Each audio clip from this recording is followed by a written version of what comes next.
only priests and kings have the right to participate, to function, and to experience that kingdom.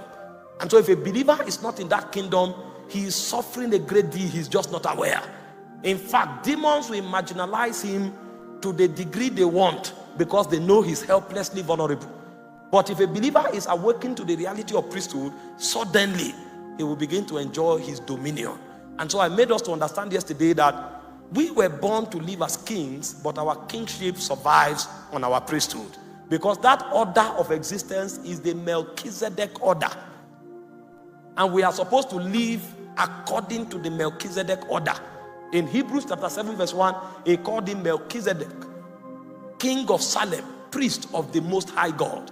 So he's a king of Salem because he's a priest of the Most High God. The reason you are able to live as a king is because you have a functional priesthood. If your priesthood dies, your kingship is shortchanged. If your priesthood dies, your kingship is withdrawn. A demon can knock you, and there's nothing you can do about it. A demon can come and afflict your body. There's nothing you'll be able to do about it. And you'll be wondering, am I not the child of God? He said, my people perish for the lack of knowledge. I don't deny that they are my people, but there is what they need to do in order to live as my people. They may be legally my people, but if they don't know what to do, even though they are my people, they will perish. And it will look as if I'm helpless, because I have shown them what they ought to do. So priesthood is what we ought to do in order to improve the quality of our existence. And I said priesthood is prayer, but this prayer is not just speaking in tongues. This prayer has many dimensions, and in order for your priesthood to be complete and holistic, you need to understand the 5 dimensions of prayer, or the way prayer is executed or prosecuted. And I said the first dimension of priesthood is the ability to minister to the Lord. And I said ministering to the Lord is not asking God for your needs.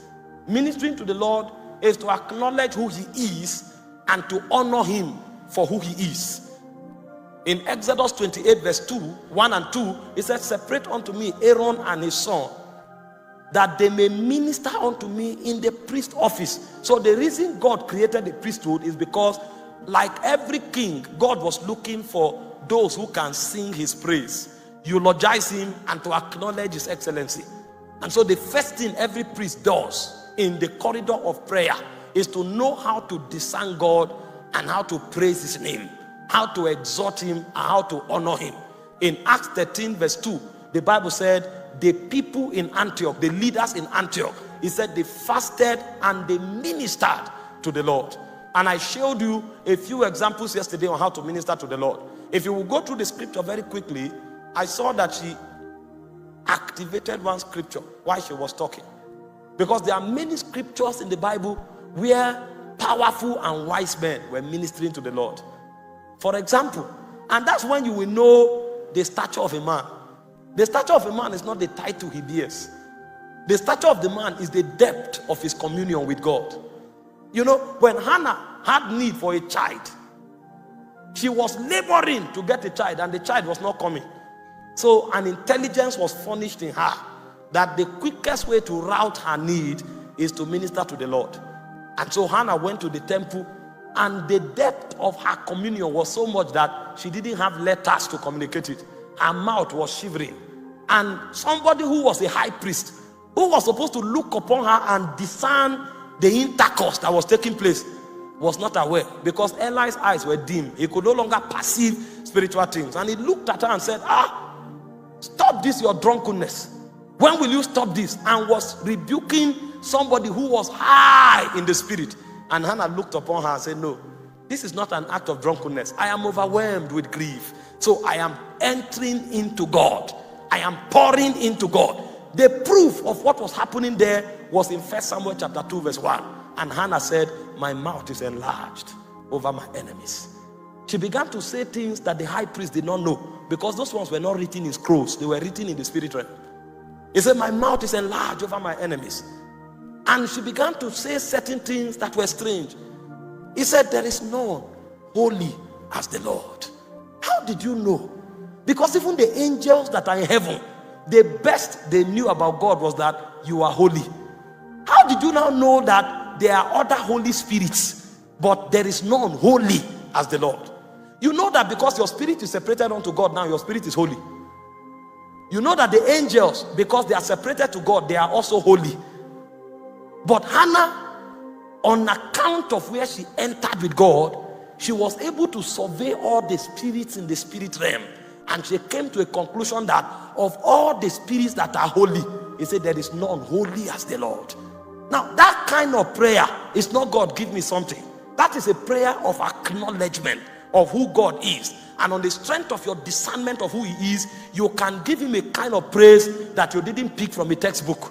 That kind of praise comes out of your spirit because your spirit has had intercourse with God, and it is what you have discerned about God that is peculiar to you that you are able to talk about. He said there's none holy as the Lord. He said there is none beside him. He checked all the other spirits that claimed they were gods. She now discovered all of them were fake. So you will know that where Hannah traveled to was a place deeper than give me a child. Because what she was looking for was a child. But when she began to commune with God, she went beyond the place of receiving. She went to a place where she could internalize dimensions in the spirit, and she began to communicate them. If you brought Eli to that school, Eli will be a student. Because what Hannah was saying, the high priest didn't know it. He said there is none beside thee. That means any other being that says he's a God is a liar. That's what Hannah was saying. Number one, you are the most holy. Number two, there is no other being that can claim that is a God apart from you. You are the only God that exists. Because when I entered the chronicles of the spirit and I looked, there was no other person that had the authority that you command. So you alone have to be the source of all spirits. And then in order to buttress it, he said he breaketh the bowl of the mighty. He said those who were weak, he girded with strength. He lifted the beggar from the dust. He lifted him from the dunghill. He puts him among princes so that he will inherit thrones. He said the pillars of the earth are the Lord's, and he established their dominion thereof. How did you know where the pillars of the earth were? Because at this point he was now eulogizing God as the almighty creator. Those kinds of things, they don't hear them in the public. You hear them in the place of intercourse, where God himself begins to whisper into your spirit, this is who I am. This is what I represent. And so when you come back to him, you begin to tell him what he is that nobody else knows. On the strength of that depth of communion, God begins to enjoy and begin to have pleasure. Because that's the only way you can give God pleasure. You don't really give God pleasure when you cast your offering on the altar. That offering is used for administration. The only thing that gives God pleasure is when you can discern him. And on the strength of your discernment of him, you begin to eulogize him. That's what the 24 elders and the 4 beasts do forever and ever. Holy, holy, holy is the Lord. And they are saying that repeatedly. You are hearing it and you think it's a boring song because it's repetition. But God is hearing something different, because they are exploring depths of God that nobody can study. Holy is the Lord. That was the kind of intimacy that Hannah entered into. And we say that dimension of intimacy is called ministering to the Lord. It is the first order of priesthood. And so if you want to be a priest of God, you must also master how to minister to the Lord. The psalmist was speaking in Psalm 29, and he said, bless the Lord. He said, for he's full of majesty. He said, for the voice of God is full of glory. He said, the voice of God thundered it. He said, the voice of God divided the flames of fire. The voice of God discovered the forest. This is only the voice of God that somebody is talking about. He's not talking God yet. He just picked only the voice of God, and he was talking about the voice of God. He said the voice of God causes the hind to calve. How can a man be talking? These guys could sing God forever and ever, and they will not be exhausted. For such people, God separates them unto himself and calls them his priest. You are not a priest because you went to a ritual. You are a priest because you have mastered how to minister to the Lord. And every one of us that is born of God, our first assignment in existence is to know how to minister to the Lord. Because the first way your life will glorify God is not to go out and win souls. It's to first of all know how to give thanks, give praise, honor, and glorify him. Because if you don't do that, what will you teach the soul that you want?